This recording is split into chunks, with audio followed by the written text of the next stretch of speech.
Hi, everybody. It's David Reardon, and welcome to the Lead with Purpose webinar.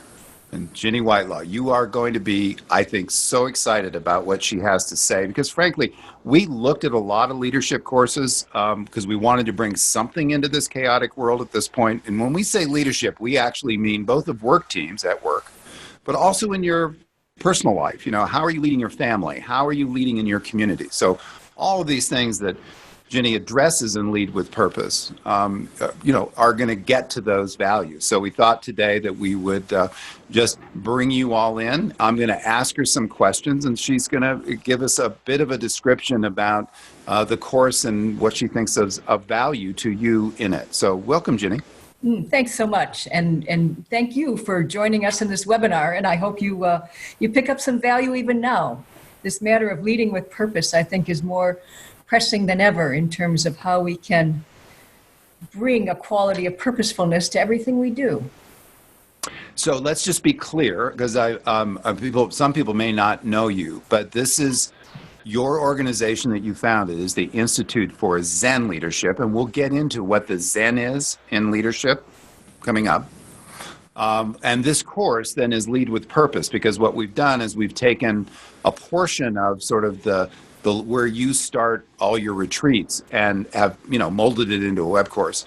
But I just want to be clear that Lead with Purpose actually comes from some place, and that place is the Institute for Zen Leadership. Yeah, thank you for that. And, we offer the multi-day sort of immersion experiences into Zen leadership, but what we've distilled for this course are 5 distinct modules that also include practical applications and some inter-session practices that people can really get a feel for this pathway and see how it helps them. Yeah.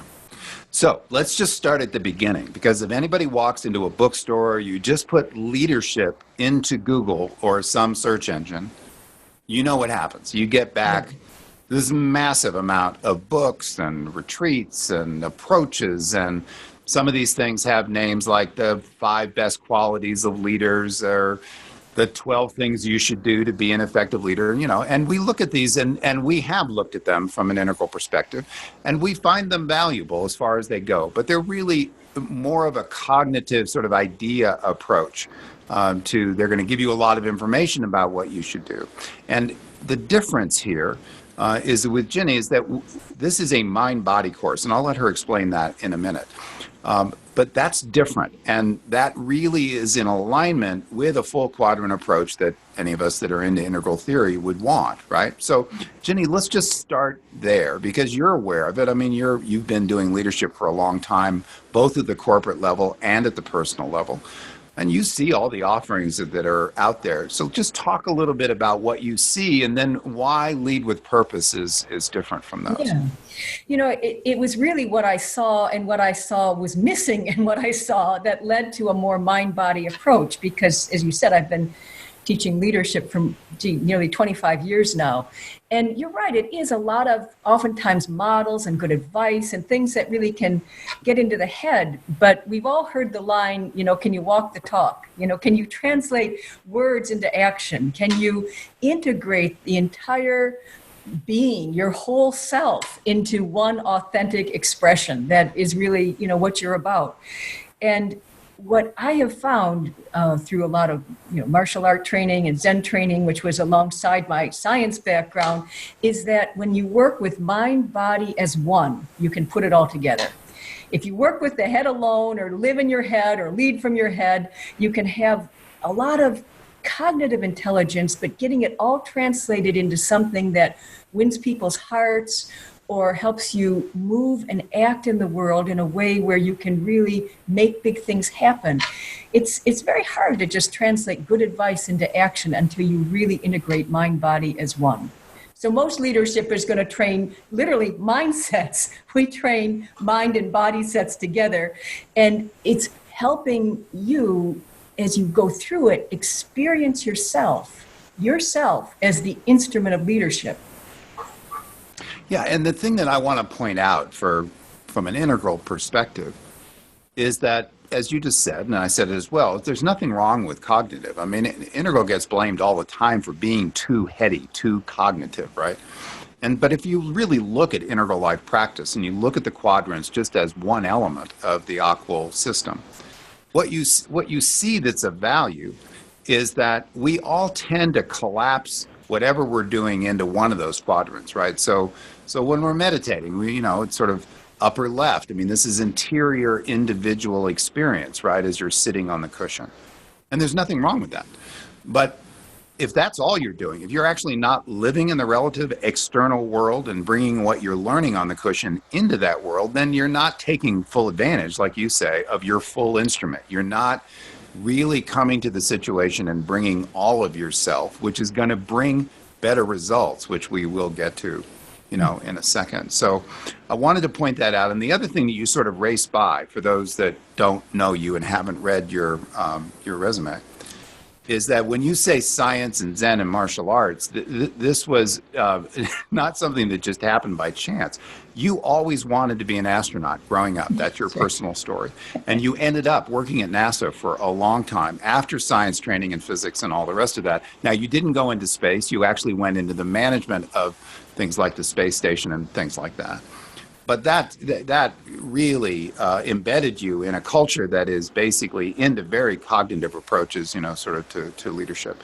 But then martial arts finds you, and then Zen practice finds you, and you become a teacher and all of that. And that fully rounds out, so that when you say mind-body, this isn't something that you're just talking about. This is actually your full experience as you develop this. Yeah. And, as I think back on it, even the dream to be an astronaut as a kid, I think that was probably the first job that I could sense really brought mind body together, because I could tell it was a very physical job, but, you had to be really smart to do it. And but it seemed to involve the whole person, and in some ways bringing that into other domains of leadership and life as well became a real calling for me. So being able to integrate what we know from a Western science point of view with what we also can learn and integrate from an Eastern perspective, from Zen. And I trained and taught Aikido for many years, which is an art of harmonizing energy. So a lot of our work in Lead with Purpose is about really aligning and using energy. There's a lot that we know about that can really help people and how they live their lives. Yeah. And so that's the mind-body part, and we'll get into that a little bit more about what the actual value is to things that we all experience in our lives, particularly challenges to when we're trying to, lead some situation, whether it be work or personal or in our communities. But there's another, I'm going to call it a fad, but it's just that this word, mindfulness, is suddenly everywhere. And for all of us that have worked in contemplative practice for a long time, this is nothing new. But it literally has exploded into the mainstream, and we particularly see this around the tech companies like Google and things like that suddenly are having meditation centers within their headquarters and so on, right? So mindfulness has become a big thing, and it is, as we say, useful, very much so on the beginning, to simply watch your breath. We all know that we feel better, we feel calmer, we can get more creative and all that. But mindfulness, if that's all you're doing with it, it has its limitations. And so what I want you to talk about is that actually Lead with Purpose is a course that actually takes what we know about and you instruct in breathing, and then actually brings that into action, which is the other piece in your life. So this mind-body interface right now starts to have mindfulness, but more like what Ken talks about as full spectrum mindfulness, which is not just watching your breath, but actually then using that experience to channel things through, to invite things into your life and so on. So can you talk a little bit about, as a mindfulness concept, what Lead with Purpose adds to that whole conversation? Yeah, because I think, a lot of people get confused even what mindfulness is, because it seems to cover a wide spectrum of possibility, from watching my thoughts or watching my emotions or watching my breath. I just came across a cover on The Economist that they call The Economist an introductory course in mindfulness. It kind of gets used in a lot of different ways to even mean being thoughtful or considered. I prefer thinking almost like body and mindfulness, really bringing it deeper into the body, all the way down through the centers into a center we explore a lot in this course, the hara, the lower abdomen. Hara is a Japanese word that doesn't have a really good translation into English, so that's why we use it in its Japanese. But it's a center in the lower abdomen associated with an enormous amount of energy, power, and connection to movement and action. It's also associated with a gut brain, a billion nerve cells, so a real center of consciousness in its own right.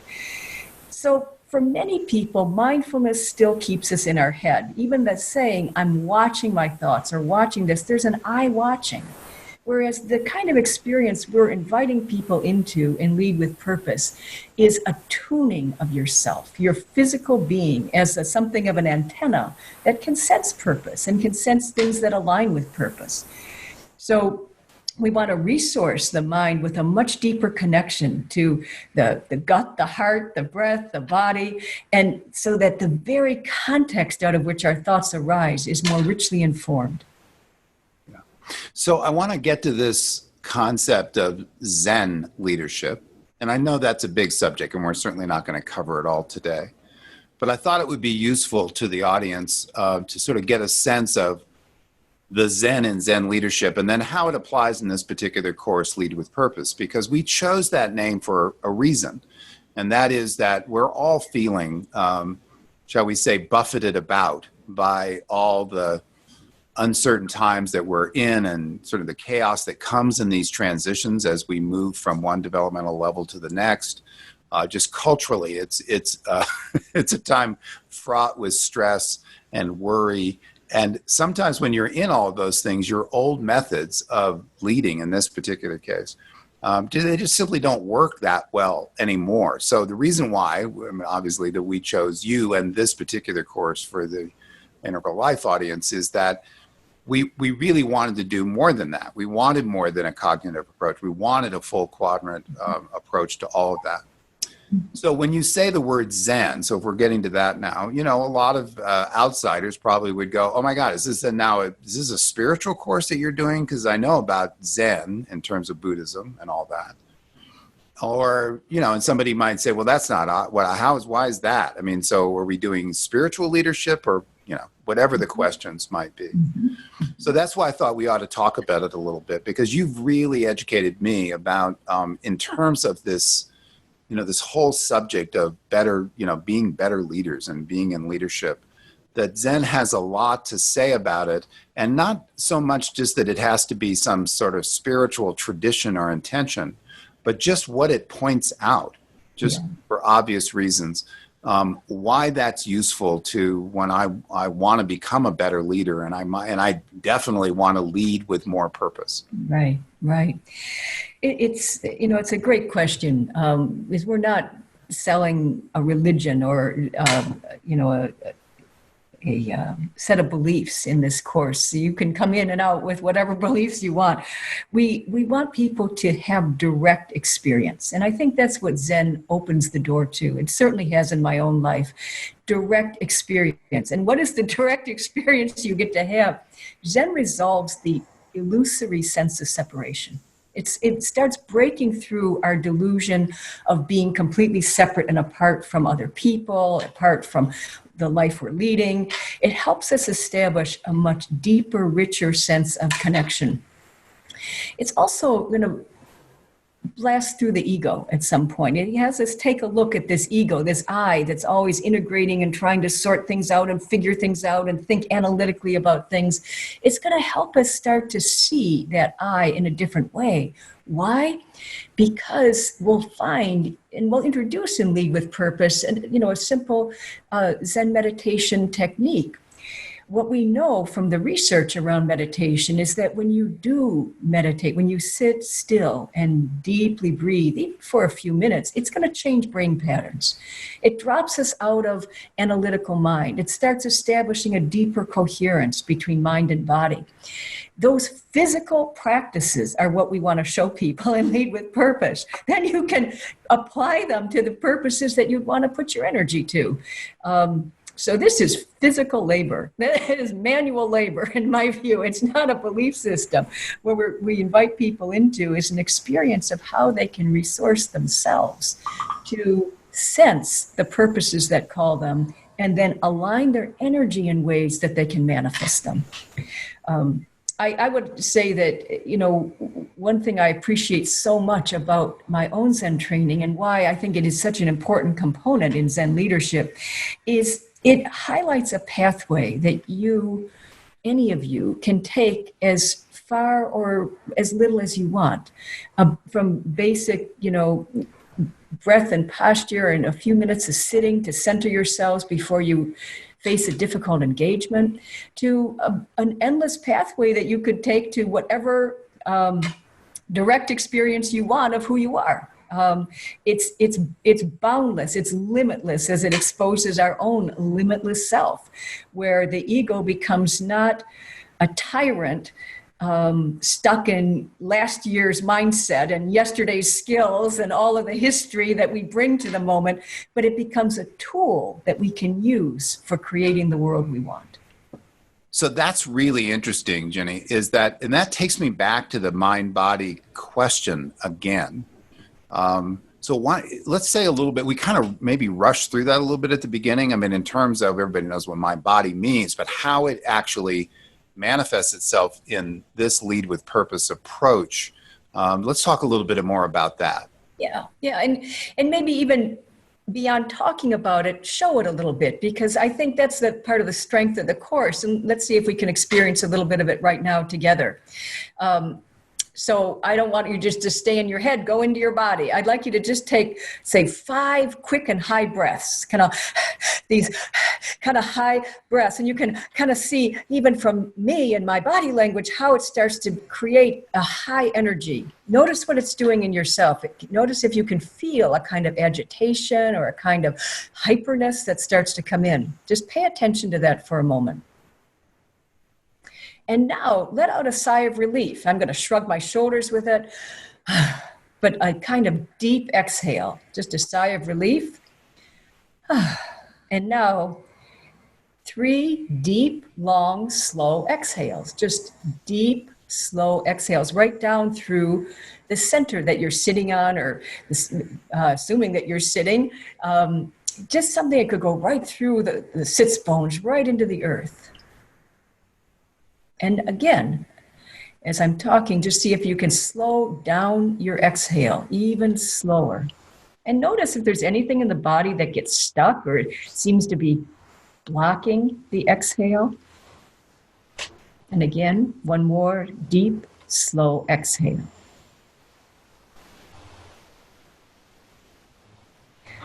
And if you're like most people, you can feel even after 3 breaths, something physically changing in the body in a way can be so obvious we miss it. But I want to draw your attention to it, of how the body has settled down, literally down in gravity, down closer to the earth, down with less held tension, which can pull us up and high into our neck and shoulders and cause all kinds of constriction. This difference creates a fundamental stability in your body as a body for leadership.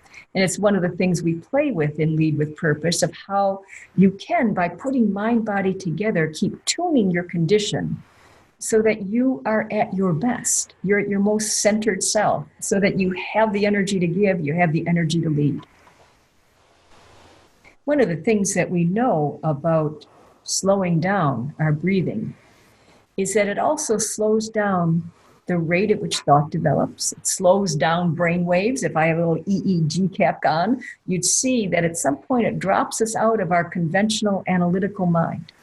And it's at that state that intuition starts opening up in new ways. And our sense about how we can align with larger forces, starting with gravity, but align with larger forces and make bigger things happen, our intuitive sense sharpens. It's also as we listen more deeply into the body signals that we're starting to become more, I'll say, creatively sensitive. Sensitive in a proactive way, where we're able to, by how we interact with our situations, start bringing things about. So that's what we mean by a mind-body approach. It's a difference you can feel. And I can tell you where I feel the difference, just as you were talking about the breathing. So we all know that when we go to do public speaking, if you have any sort of angst about that, the first thing that happens to you is that suddenly your voice changes. Yeah. Because it basically, you're breathing up high, quick breaths, and you feel like you can't get enough, and you're not breathing from your belly. Right. And that's where the more your more relaxed, authentic tone comes from. That's also true in singing. That if you're not breathing properly while you're trying to sing, the voice sounds entirely different than it does if you're really breathing into it and letting your whole body then come through your vocal cords as you make that sound. That's right. And then the last thing is in sports. I mean, we know this, no matter what sport you do, breathing is important, particularly as you go into high performance sort of states. And if you don't have that down, you're going to run out of breath and not perform very well. So those are the three things that I thought about as you were talking about that are, very practical and out in the world, right? Yeah. And in the first module in Lead with Purpose, we introduce a technique of breathing into this area I've called Hara, H-A-R-A, Hara, the lower abdomen. And when we can start to get our breath that deep in the body, it means there's been a lot of relaxation that's coming in. We start working the lungs from underneath because, the lungs can't move themselves. They need some muscles to do the work. And when the muscles in the lower abdomen do the work, we get the most efficient, deepest, slowest, most stable breath possible. And it's under that condition that we exude the kind of thing that we might call executive presence or leadership presence or our best voice or our most centered condition for working with our communities, working with our families, working with our companies, or facing that town hall meeting, that public speaking event. Yeah, breath is everything, and we so forget that. I mean, and if you forget it, just try not breathing for a bit. Your body will remind you pretty quickly that you're in some sort of stress, to say the least. All right, so we've got mind body, we've got the Zen piece. I thought where we might go next in this summary of and what's in this particular version, because as we said, this is a first edition that we've pulled out for a first step into this whole notion of leading with purpose. It certainly doesn't by any means cover all the material that you've developed at the Institute for Zen Leadership. So where I thought we'd go is there are sort of three things that I saw emerge out of the course as you did it and with the students that you were practicing with in the videos, and everybody will see that.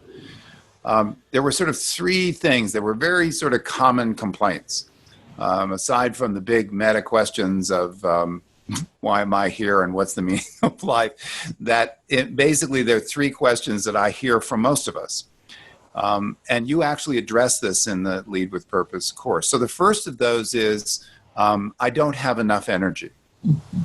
And certainly that can be a sign of overwhelm. It can certainly be a sign that you're just being pulled in all kinds of directions. And certainly the world at the moment is not exactly a calm place. That's right. We are all reeling, and as you say in the course, we're basically this ball on fast-moving waters. And we need to learn how to manage it, or it just catches up to us and the stress just takes us down. So let's talk a little bit about that, because the four energies that you talk about and you show in terms of have people practice within the course were really interesting, I thought, in terms of ways of looking at not just energy as a general thing of like I don't have enough, and that's certainly one way you can look at it, but you went deeper than that. And you said there are four energies actually in our nervous system, and each one of them has a purpose. And the really thing to be aware of is which one is appropriate in the moment. And we all know times when we can think back that, maybe what I just did wasn't appropriate for the moment. So right. We can all relate to that, whether it's around work or our families or, whatever. So let's talk a little bit about this whole notion of this complaint that in these times I don't have enough energy. And what does Lead with Purpose have to say about that? Yeah. Well, as you said, it's easy for energy to get siphoned off unproductively. So what Lead with Purpose is going to help us do is both align our energy on purpose and engage the right energy for the situation. That's really using the nervous system the way it's most efficient. So as you mentioned, there are 4 basic energy patterns in the nervous system that take us from a kind of intense pushing, a very determined, focused kind of energy, to a more disciplined holding form energy, to a rhythmic flowing energy, to an expansive drifting energy. And each of them, you'll see in the course, is excellent at a different set of leadership skills. They're all essential, and none of them individually are sufficient, and all of them together create a kind of a whole basket of resource that leaders can draw from in leaning into any situation. And one of the ways we often lose our energy is that old phenomenon when you're in a hole, like you keep digging. Like you and I have access to all 4 of these energy patterns, but we also have preferences, some that we just like to use. And any personality test you've ever taken is going to kind of pull out, things that are related to these patterns because they show up in personality. In fact, they map quite closely to 4 dominant factors of personality. So we're able to link the physicality with personality. And that's incredibly powerful for both guiding people in using the right energy at the right time and also helping them see how they can make shifts happen. So if, to realize my purpose, I just need to build out my network more and really be engaging people in a new way. Well, there's an energy for that. And people will learn exactly which one it is and how to move into it. If I need to buckle down and get rid of the distractions so I can get something done today, there's an energy for that. And it's not the same one as building out your network. People will learn what it is and then how to engage it. So use the right energy at the right time and align energy on purpose. We also will, obviously, through building out the breath and the hot out, we're also resourcing ourselves with ways to just build more energy. As the body relaxes, energy will naturally flow. And so we have 3 ways of working with energy and Lead with Purpose that I think you're going to find useful. Yeah. And there's another concept that floats around the personal development business, and that word is flow. We use it a lot, right? I want to be in authentic flow. Well, what does that mean, right? Mm-hmm. Well, one of the things that you point out is that too often we'll look at whatever it is we're trying to do and see it separate from ourselves. Like you said before, it's sort of like there's me and then there's the situation, which is actually out there, and I'm actually not part of it when I bring my awareness into that. And most of the times when we do that, it's just not an effective way of being in the moment, for lack of a better term, right? Right. So that flow state is interesting because I think most people have had them, even just a short shot. And that can be both individually, can happen individually.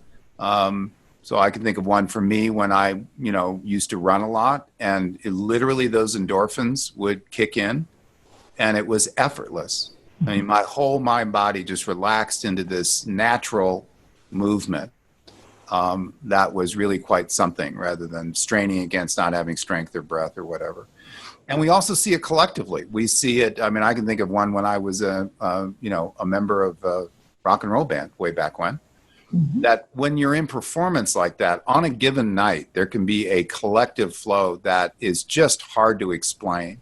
Mm-hmm. But we all know, when we try to describe that energy, we just simply say there was no effort. There was just authentically coming through us, whatever we were creating in this collective situation. And it doesn't happen all the time. That's the big mystery of it. But what I loved about what you're doing in the course is that you're actually saying these are not just random things that just happen every now and then. There's really nothing you can do about it. You can actually train yourself, and you can train your awareness to come into the moment and be much more aware of how you're in the situation instead of it being outside of you. That's right. It's cultivating a quality of connectedness. And I don't mean connectedness like linking up, cars on a train. I mean connectedness like one witness, where it's completely interwoven feeling. And that, when you have had those flow experiences, there's a quality where thinking disappears, I disappears. There's not I separate from my running, or I separate from my rock band, or I separate from the people I'm leading. It's one thing going on where my own creativity gets to co-create with it. And there are ways of, again, training the physical body to invite that condition. It can't be willed. As you said, you can't just order it up like pizza, because the I that wants it is the exact thing that has to get out of the way. But when you train the physical body, you create the conditions where that illusory sense of separation can fall away. And then what remains is the connectedness. And even getting glimpses of this vastly opens up leaders' eyes to what's possible, because they start to see there's a different way to play this game, rather than me having to come in and push my agenda and drive my results and press my will on people or try to control the uncontrollable. There's a way to connect into the context and sense what is going on, what's ready to happen, what are the unmet customer needs, what are my people ready to learn, what are we able to pull off together. There's a kind of intuitive connection that is possible to bring in and through our leadership that helps us co-create with the situations in which we lead. And there's another interesting point. Now you've alluded to it, but let me just put it out there. It's not just how you're feeling, because that's important, right? To feel embodied in that moment, you're probably going to bring your best forward. But other people feel it as well. And we all know what it's like to be in a room where a charismatic leader that is fully embodied is not taking control, and certainly not just trying to will. I mean, we know what that feels like, because that's a lot what happens with leadership stuff, is there's just a leader, right? And they're going to lead us to wherever we're supposed to go, come hell or high water. But when we actually have the experience of someone being in their body and actually basically leading from that place, it's palpable. You can feel the difference, as we keep saying. That's right. And actually, then and you flip it around, and if you're the leader, you want to invite people in like that, right? Yeah, you feel the difference, and you also feel other people. You get so much more information about an empathetic connection with the people that you're leading. When we say Zen resolves separation, one of the separations it's resolving is between self and other, between interiors and exteriors. So you look at it from an AQUAL point of view, it's fuzzing the boundaries so that we actually can operate as one thing going on, and then bring that through what's unique about you. What's unique about David, what's unique about each of you watching and listening to this webinar. So it's both one and it's differentiated. That is the wonder of the human being. And that's what we're pointing to and pulling out as we lead with purpose. Yeah. And we keep saying, feel a difference. I mean, we know when you're in a situation like that, and that's actually taking place, we always say, that was amazing. That was amazing. That was amazing. That's what we say. I mean, because that is the true expression of whatever happened there that was very different than that it was just the moment before it happened. All right. That's right. So here's the second complaint, the modern second complaint, and particularly in these times. I don't have enough time. Oh, yes. How many times do we say it every day? We hear it from other people. And sometimes you wonder, are we just kind of making this up, or is the world actually moving faster? And I think we can put that to rest. Just in terms of social media alone, and in terms of this connectedness that we now have globally, which brings us a lot of things. As Ken says, we now have access to all the knowledge on the planet. That's never happened until recently, right? So that's the good part of it. Yeah. The other part of it is it can totally overwhelm us. It's just, there's so much input coming in that you can't even take a breath. And it just seems like it's just go, go, go, go, go. And you either need to step into that stream or go run and hide from it, as the case may be. So this whole notion of time, and particularly sort of the Zen approach to time, I thought this was a really interesting thing that you brought forth as we watched you unfold the Lead with Purpose course. So talk a little bit about our relationship to time, and then what this course actually will help us do with that. Yeah, I mean, it's, again, the conventional relationship to time is we think it's separate from ourselves. I started out in physics, as we said earlier, and one of the things you learn in physics is you need time is a convention. It's not. There's never been a physics experiment that detects the flow of time. Time is a convention that we need in order to talk about change. I mean, and the fact that everything changes at different rates. Like, David, you change at a different rate than that wall behind you. You know, a stone changes slower than a blade of grass. So in order to talk about change, we need some, I'll call it common denominator, that we call time. But then you and I develop a psychological relationship to time. And again, it relates to our personality, our energy patterns. There are some people always fighting with time, trying to beat time and cram as much as possible into time. There's some people who kind of hang out in time. You know, we have different attitudes about time. And I think all of this gets heightened because, as you say, there's a sense of acceleration in this time that is speeding up thought processes and speech, and people furiously moving through their day with, multitasking devices and all kinds of ways to cram more into our time. So what do we do in Lead with Purpose? We kind of stand that on its ear. What does it mean to be time? What does it mean to be time? To let time come through you and see what things are ready to change in this now. Because the other truth about time is it's always the same time. There is only one time, and it's now. It's right now. You have never lived at any other point in time except now. So it's almost like looking at it differently, from a completely different perspective, or not just looking at being time, just be time. And we experience in the program of Lead with Purpose how powerful that is for realizing your purpose, realizing your goals and dreams, because what you end up doing is bringing them through you because you exist in now. And when you exactly match the you of a particular goal or vision, when you match that person, that goal is now, because it can't exist anywhere else. You brought it here. This is where you exist. And it's completely backwards from a sense of time being out there and change being out there and not me as an autonomous being marching through time or driving through time. It's exactly the opposite. We're here now, continually changing and evolving, both in all four quadrants. We're evolving inside, outside, in the we space. It's we're evolving, and in that change and what change is possible, we're bringing those visions into now. So you'll get to play with this whole experience and experiment on a now or a vision that you want to bring into now, and it can lead to a real keen insight about what shifts between where I am today listening to this webinar and where I would be with this wonderful goal realized. And it helps orient us on where we need to shift in order to be the evolving self that realizes our dreams. Yeah.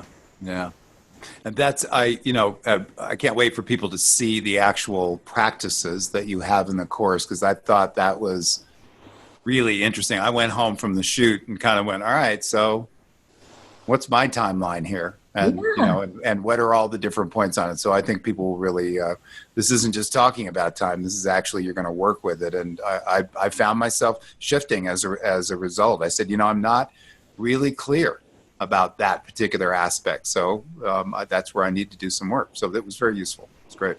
And, all right, so this leads me to my last, common statement, complaint, whatever you want to call it. And that is, for those of us that have time in the world to create and to act on our ideas. Certainly you and I have been lucky enough to be able to follow what we really wanted to do and actually make a living at it, which is no simple trick.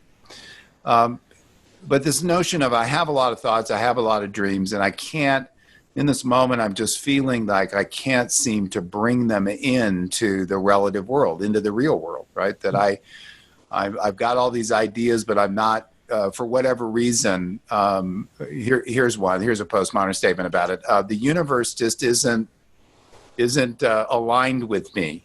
That's right. or another one, you know, that you used in the course is build it and they will come. I mean, all these things sound great. And this is, you know, this is good advice that you need to focus and do all those kinds of things. But it would be wonderful if it was that simple.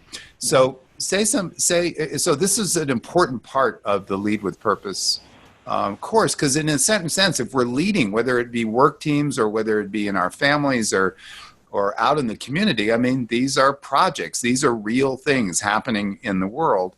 And if we're able to manifest more of that from our authentic selves or whatever we want to call that, then we're just going to, not only are we going to be happier, but the world is going to benefit from that. So talk a little bit about this whole notion of inviting, you know, whatever future you're imagining into your present.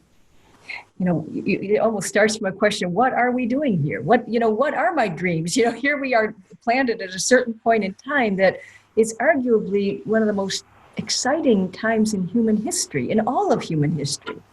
And yet we can really struggle, like, I have these dreams, but I can't get the world to agree with them. Or, you know, how do I use these opportunities? There are two things that happen when we can't make our dreams come true. Two problems we run into. And I've run into both of them. So I can speak from experience here. One is that our dreams don't actually match our authentic self. You know, I think that's what was a big learning for me in my astronaut dream. I wanted that so bad I could taste it. And it did guide me into science, and I got to work at NASA and help integrate the space station program. I mean, it was a wonderful dream in a way, but at some point it was not matching who I was as a human being. And it was my own stubbornness, in a sense, that kept me from seeing it. So it was a huge learning and a huge lesson in my life.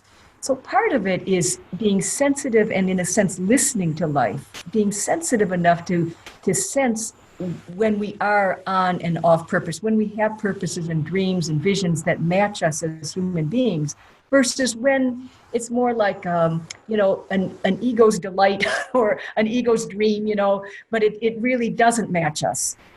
So Lead with Purpose helps people feel a little more deeply, get a deeper intuition about those kind of things by, in a sense, getting out of the head and into that gut level knowing that helps guide us, helps really connect us.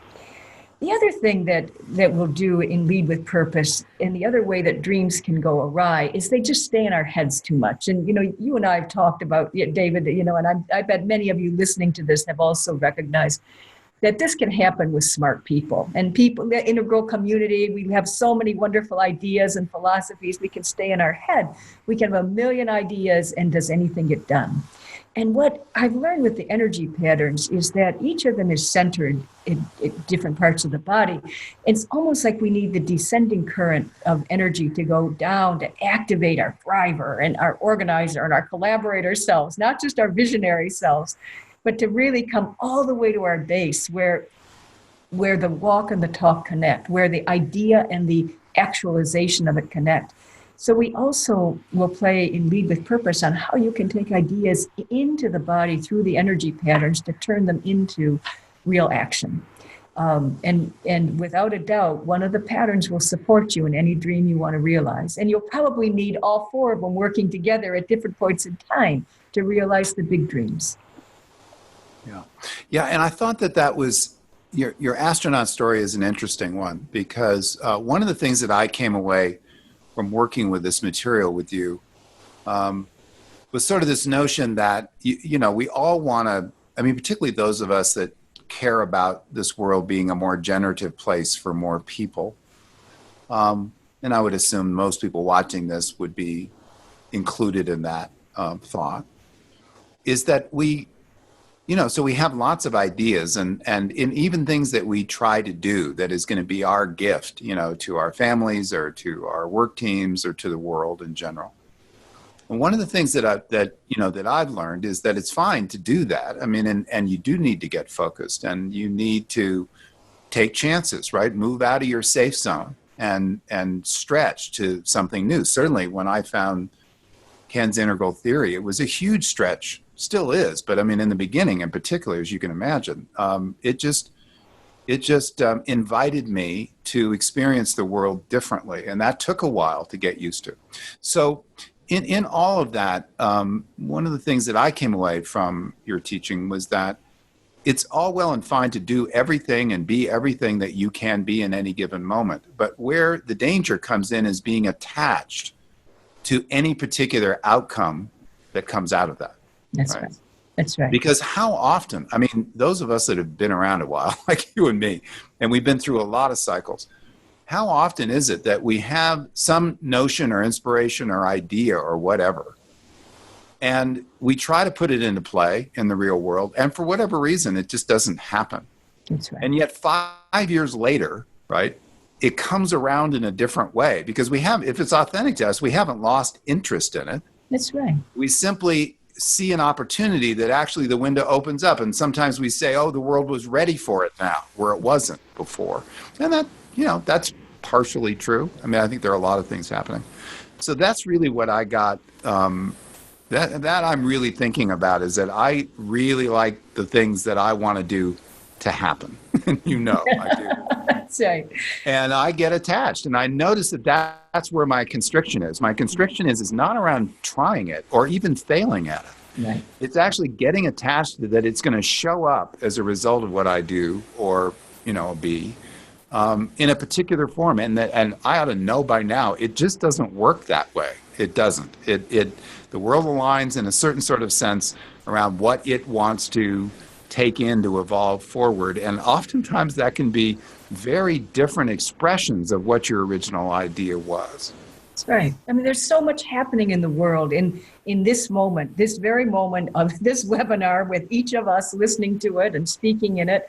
There's so much happening that is changing at its own rate. It's like a gesture started that hasn't completed, right? There's so much going on that not everything can happen all at once. Not everything can happen on your agenda or my agenda. So part of the sensitivity that we cultivate, both in this course and in Zen training generally, is to listen to life, listen to what's ready to happen, listen to what's not ready to happen, so you can start to sense openings and seize them, versus exhausting yourself, pushing on a door that's not ready to open yet. And this is, again, where the Zen comes into Zen leadership. When we start talking about attachments, sometimes people think, oh, that's so philosophical, like I shouldn't be attached to, my title, or I shouldn't be attached to, my possessions in my office or something. But attachment is much more broad. It's don't be attached to the outcome, or the way we would say it is you want the mind of intention, lead with purpose, without a dwelling place. Don't to just put it out as advice to me it's not deep enough. Being able to cultivate a body where that's a living truth is what we do in Zen training, what we do in introducing it in Lead with Purpose, where we can be almost like a well-tuned antenna that's picking up what's ready to happen and blends that with the purposes that call us. And out comes the appropriate action with the right energy. That's leading with purpose. And it becomes a selfless, fearless way to lead. So that's what we invite people into. Well said. And, this has been great. And thank you for taking so much time out of your busy teaching schedule, because you travel more than I do. You're all over the place teaching and things like that. But let's leave it with one thought, because you sort of brought us up to the point. And I'm going to put you on the spot a little bit. There were a lot of things we could have done here, right? In terms of we came together, really around it at What Now, at the big event. That's the first time you and I really, we did the ILP module first, that's right. And then What Now? And then you were a major part of the Loft event with Ken in last June. And so there's lots of stuff on the table. And the Institute for Zen Leadership, the training is huge. I mean, it goes in all kinds of basic and advanced, directions. So we had to choose something to do now for this time, and the first step for the integral community and others to step into this Zen leadership training that you have. So what was it? I guess this is where I'm going to put you on the spot. For you personally, why lead with purpose at this moment for you? I think maybe it's how pulled I feel by the purposes that drive us at the Institute, that you know, this is such a pivotal time in human history, as I said earlier. And I firmly believe, as I think we've talked about in the past, and, you know, I invite you to think about as well, even as you listen to this webinar, that the decisions made over the next couple of generations are going to determine life on this planet, you know, between what's going on in our politics and our economics and our technology and you know, AI in particular, singularity and everything. Even what it is to be human is getting challenged. So I feel that, you know, in some ways, what can't be automated is going to become hugely important. And what is uniquely precious about the human being is that you are connected and you are differentiated. And your differentiation gives you a purpose here. And your connectedness gives you a way to manifest it.